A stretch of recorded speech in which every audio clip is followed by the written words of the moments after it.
कभी कभी चीजें गलत हो सकती हैं या कठिन हो सकती हैं, लेकिन डरने की बजाय हमें सकारात्मक रहना चाहिए और उस कठिन समय से सीखने की कोशिश करनी चाहिए। ऐसा करके हम आगे बढ़ते रह सकते हैं और भी बेहतर बन सकते हैं। जब चीजें हमारे मुताबिक नहीं होती तो हमें परेशान होने की बजाय उन्हें स्वीकार करने की कोशिश करनी चाहिए। हम इन कठिन परिस्थितियों से कुछ सीखने का प्रयास कर सकते हैं। सकारात्मक रहना महत्वपूर्ण है और उन्हें हमें निराश नहीं करने देना चाहिए। हम दयालु भी हो सकते हैं और दूसरों की मदद भी कर सकते हैं। यदि हम ये सभी चीजें करते हैं तो हम कठिन समय को संभाल सकते हैं और जीवन में आगे बढ़ते रह सकते हैं। मन एक तितली की तरह है जो हमेशा इधर उधर घूमती रहती है और किसी एक चीज पर ध्यान केंद्रित करना कठिन बना देती है। लेकिन अगर हम अपने मन पर नियंत्रण करना सीख लें तो यह हमारा सबसे अच्छा दोस्त बन सकता है। मन चंचल होता है, यह इधर उधर भागता रहता है और किसी भी कार्य की एकाग्रता का दुश्मन होता है। लेकिन यदि यह व्यक्ति के वश में हो जाए तो इससे अच्छा कोई मित्र नहीं है। मन को एकाग्र करना इसलिए जरूरी है क्योंकि यह हमें अपने लक्ष्यों को प्राप्त करने में मदद करता है। जब हमारा मन एकाग्र होता है तो हम उस कार्य पर ध्यान केंद्रित कर पाते हैं जो हम कर रहे हैं। इससे हम उस कार्य को बेहतर तरीके से और जल्दी पूरा कर सकते हैं। अपने मन को एकाग्र करने का अर्थ है ध्यान केंद्रित करना और ध्यान लगाना। शुरुआत में यह कठिन हो सकता है, लेकिन अगर हम प्रयास करते रहें तो हम इसमें बेहतर हो सकते हैं। मन को एकाग्र करने के लिए कुछ प्रयास और अभ्यास की जरूरत होती है। ध्यान आपके दिमाग को एक विशेष प्रकार का व्यायाम देने जैसा है। यह हमें ध्यान केंद्रित करने और शांत रहने में मदद करता है। योग हमें ध्यान केंद्रित करने में मदद करने का एक और तरीका है। यह हमें सिखाता है कि हम अपने शरीर और मन को कैसे नियंत्रित करें। संगीत सुनना, पेंटिंग करना या गेम खेलना जैसी चीजें करने से भी हमारी एकाग्रता बढ़ सकती है। और यदि हम अपने मन को गतिविधियों में व्यस्त रखेंगे तो वह आसानी से भटकेगा नहीं।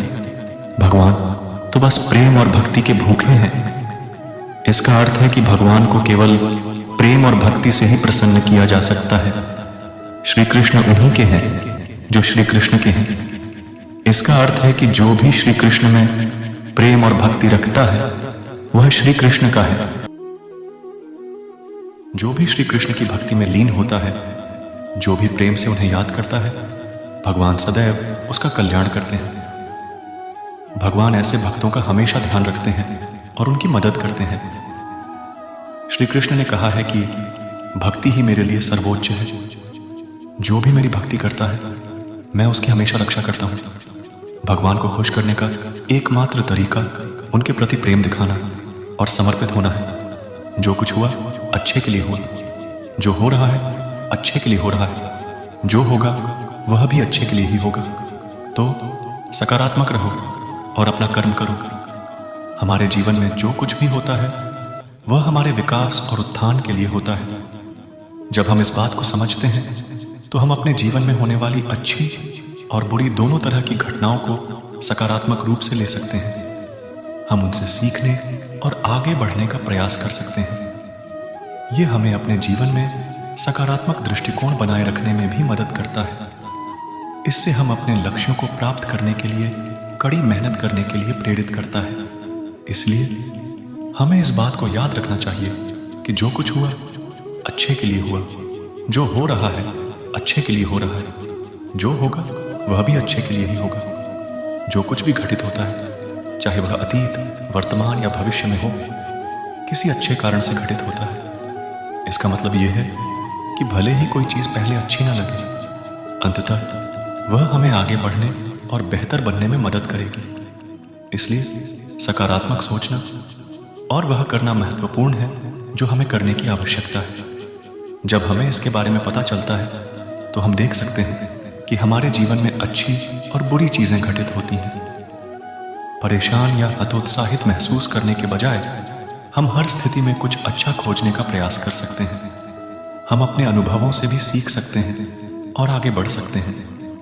यह हमें जीवन के प्रति खुश और आशावान भी महसूस कराता है। इससे हम अपने सपनों तक पहुंचने के लिए अपना सर्वश्रेष्ठ प्रयास करना चाहते हैं। हर सुबह जब आप उठें तो अच्छे दिन के बारे में सोचें। जब अच्छी चीजें होती हैं तो उनसे सीखें, और जब बुरी चीजें होती हैं तो उनसे भी सीखें। अपने लक्ष्य तक पहुंचने के लिए अपना सर्वश्रेष्ठ प्रयास करें और कभी हार न मानें, भले ही यह कठिन हो। अगर हम ये सभी काम करें तो हम जीवन में सकारात्मक और सफल रह सकते हैं। इसलिए हमें हमेशा याद रखना चाहिए कि चाहे कुछ भी हो, अच्छे कारण से होता है, और अभी जो भी हो रहा है वो भी अच्छे कारण से हो रहा है। आगे भी जो कुछ होगा वो भी अच्छे कारण के लिए होगा। अगर हम इस बात को हमेशा ध्यान में रखें तो हम खुश रह सकते हैं और जीवन में अच्छा कर सकते हैं।